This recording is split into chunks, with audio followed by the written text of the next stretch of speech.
মামুনি এখানে বাড়ির পুজোটা সেরে ফেলছে। আরে আজকে গন্ডগোল হয়ে গেছে, দেখো না ফুলটা আনতে ভুলে গেছে এখনো। চলো চলো, ম্যাচিং ম্যাচিং জামা পরেছো, আমাকে দেখে তুমি পরেছো। হ্যাঁ আমার আগে পড়া গেছে তো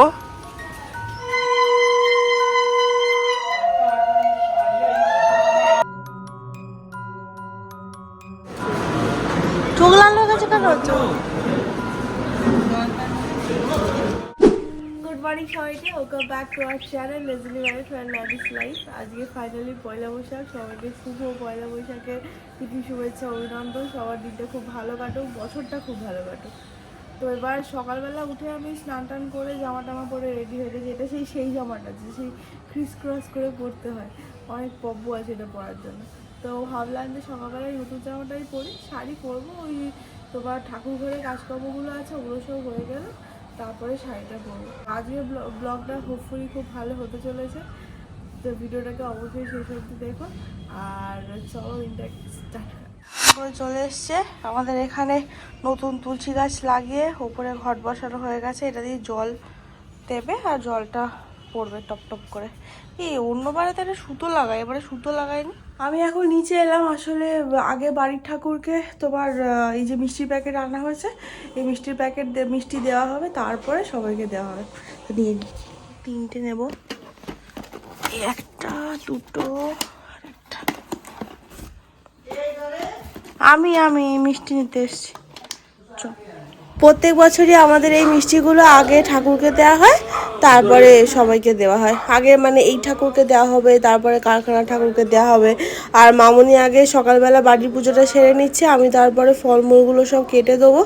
তো আজকে একটা গন্ডগোল হয়ে গেছে, মামুনির একটু মাথাটা গরমই রয়েছে। কেন বলো তো, সকালবেলা বাবা না এই যজ্ঞর কটা আইটেম আনতে ভুলে গেছে, আর তার উপরে আবার ফুলটাও আনতে ভুলে গেছে। আমি ওই জন্য পাখাটা চালিয়েছি যাতে একটুখানি মাথাটা ঠান্ডা থাকে।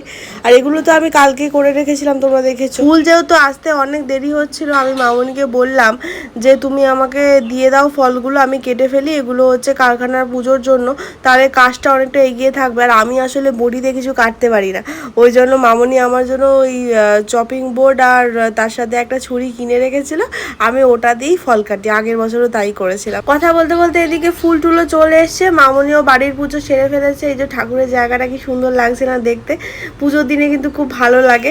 আর এই দিকে দেখো আমারও সমস্ত ফলমূল নাড়ু টাড়ু সব বার করে আমি গুছিয়ে রেখে দিয়েছি, মামুনির এদিকে আর কিছু করতে হবে না। ঠাকুরের কাজকর্ম সব কমপ্লিট করে আমি আর ও যাচ্ছি ওপর দিকে। রান্না বান্না কদ্দূর হলো দেখতে, আমাদের বিয়ে বাড়িতেই রান্না হচ্ছে, তাই অসুবিধা নেই, ওই 3তলাতে রান্না হচ্ছে। জলখাবারের জন্য আলু চচ্চড়ি আর লুচি হচ্ছে, তো ওইটার আলু চচ্চড়িটাই ওই ফ্যাক্টরিতে এনে রেখে দেবো যাতে সবাই খাওয়া দাওয়া করতে পারে। আর আমরা যা দেখলাম মোটামুটি রান্না বান্না ইন প্রগ্রেস। আর এদিকে জলখাবার একদম রেডি, তো ওই জন্য ও একবারে জলখাবারের বালতি নিয়ে চলে যাচ্ছে। লুচিগুলো গরম গরম ভাজা হলে তারপরে আনা হবে। আমি এখানে কত বকবক করেছি জানো, তারপরে খেয়াল করলাম যে ব্যাকগ্রাউন্ডে বিশাল গান চলছে, তো আমার সব কপিরাইট চলে আসবে, তো আমাকে সব কিছু ভয়েস ওভার দিতে হলো। এইটা হচ্ছে আমাদের ফ্যাক্টরি। তো এখানে এই যে ফ্রিজটা রয়েছে, এই ফ্রিজটা আশিসের অনেক দিন ধরে কিন্তু নজর ছিল, ও ভেবেছিল এটাকে হায়দ্রাবাদে নিয়ে যাবে, ওটাই ও দেখছে, কিন্তু হায়দ্রাবাদে এটা নিয়ে যাওয়া হয়নি। এটা যেহেতু নিয়ে যাওয়া হয়নি, আমাদের অন্য একটা প্ল্যান হয়েছে, সেটা আমি তোমাদেরকে পরে বলবো। তো কারখানাতে এখনো ঠাকুর নিয়ে আসা হয়নি বা সাজানো গোছানো হয়নি, বাড়ির কাজ যেহেতু অল ডান। তো এবার মামুনি ফ্যাক্টরির দিকে আসবে আর আমি ঝপ করে রেডি হয়ে যাব।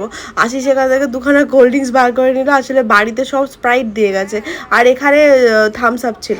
এইখানে ঠাকুরের পুজো হবে। এই দেখো বেরোতে বেরোতে দেখি আনন্দ ভাই অলরেডি শুরু করে দিয়েছে সাজাতে, এরকম করে ফুলের মালা দিয়ে সাজানো হয়, দেখতে কিন্তু দারুণ লাগে। আমি যাই ঝপ করে রেডি হই। আমার তো আবার জলখাবারের রুচি খায় না, ওই জন্য রান্নার মাসি সকালবেলা রুটি করে দিয়েছে, ওটাই আলু চচ্চড়ি দিয়ে খেয়ে নিচ্ছে। আর রান্নার মাসি বাবার জন্য, মানে আমার বাবার জন্য মাটনটা বাড়িতেই রান্না করে দেবে, বাবা আসলে অতটা রিচ খায় না। শাড়িটা আমি পরে নিয়েছি, এবার বাবা চলে এসছে, তো এ চান করতে যাচ্ছিল আর সবাই ফোনটা করেছে, তাই তাহলে ও ঢুকে যেত, তখন আসতো। একটু সামনেটা এগিয়ে যেতে হবে, বাবাকে নিয়ে আসতে হবে, আমিও নিচে যাই। চলো, আমিও রেডি হয়ে গেছি, আমি আর এই মামুনি তো অলরেডি চলে গেছে, আমরা এখন যাচ্ছি। চলো, বাবা আর আশিস আসবে। মাকে আমি বসিয়ে দিয়েছি, এখন আমি একটু এগিয়ে যাব। আশিস আম্মাকে নিয়ে আসছে, আমাকে একটুখানি ধরে আনতে হবে, একটু পায়ের সমস্যা আছে তো। চলো চলো, ম্যাচিং ম্যাচিং জামা পরেছো, আমাকে দেখে তুমি পরেছো। হ্যাঁ আমার আগে পড়া গেছে তো ডিসাইড আমার আগে ছিল।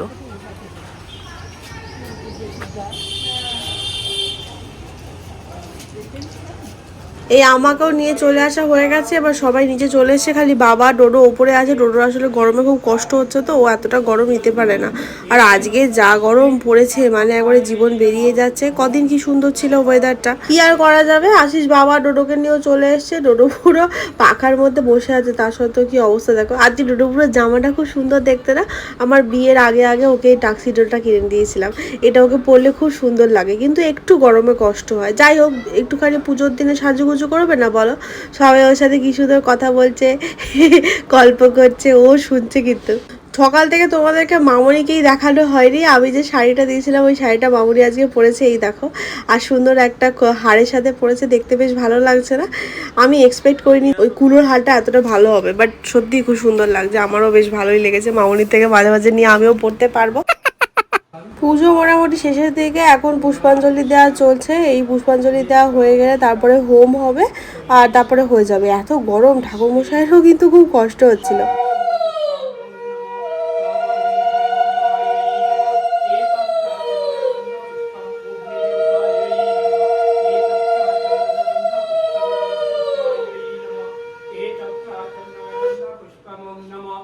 পুজো আমাদের অল ডান, হোমের প্রিপারেশান এখন শুরু হয়ে গেছে। তো এবার হোমটা হয়ে গেলে তারপরে একটু ফল টলগুলো সবাইকে দিয়ে, প্রসাদগুলো সবাইকে দিয়ে, তারপরে আবার লাঞ্চের ব্যবস্থাও করতে হবে। মাঝখানে আবার দোদোগুড়োর এত জোরে খিদে পেয়ে গেছে, তো দোদোগুড়োকে নিয়ে আসিস ওপরে দিয়ে এসছে। এবার আমি একটু পরে হোমটা শুরু হলে হোমটা দেখে তারপরে ওপরে যাব, তারপরে ওকে খাইয়ে টাইয়ে দেবো।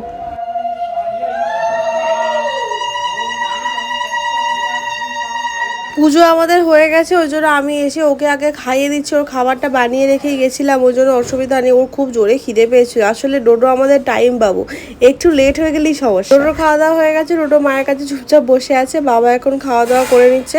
আর এদিকে আম্মারও খাওয়া হয়ে গেছে। আসলে আম্মাও বাড়িতেই খাবে, বিয়ে বাড়িতে গিয়ে গরমে খেতে পারবে না, কষ্ট হবে।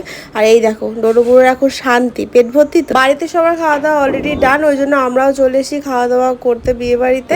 বাবা এখন খেতে পারবে না, বাবা কিছু লোকজন এসে তার সাথে কথা বলছে। তো আজকে আমাদের মেনুতে ছিল ভাত, ডাল, ঝুরঝুরে আলু ভাজা, সঙ্গে ছিল মাছের কালিয়া, মাটন কষা, আর লাস্টে ছিল চাটনি, পাঁপড় আর রসগোল্লা। আর প্রত্যেকটা রান্নাই না খুব সুন্দর হয়েছিল, হালকার মধ্যে। প্রত্যেকটা খাবার খুব ভালো ছিল। তো আমরা খুব মজা করে খেয়েছি। আর মাটনটা তো এত ভালো হয়েছিল, কি বলবো। মাটন তো আমি দুবার নিয়েছিলাম, আশিসও দুবার নিয়েছিল। তো আমি এখন এখানে পুরোপুরি কনসেন্ট্রেশন দিয়েছি খাবার ওপরে। আর আমাদের ফ্যাক্টরির সবাই মিলেই কিন্তু সার্ভ করে দিচ্ছিল। পরে আমার মনে হলো খাবার দাবার মোটামুটি লাইটই ছিল, তো বাবা আর আমাকে বরঞ্চ বিয়ে বাড়িতে নিয়ে এসে সবার সাথে বসে খাওয়া করালে ভালোই হতো। খাওয়া দাওয়া করে তো আমরা চলে এলাম। ও হচ্ছে ওই মিষ্টি টিষ্টি একটু বেঁচে গেছিলো, তো সেগুলোকে নিয়ে এসে বাড়িতে রেখে দেবে ফ্রিজের মধ্যে। তো ওগুলো নিয়ে চলে এলো। কি দেবে?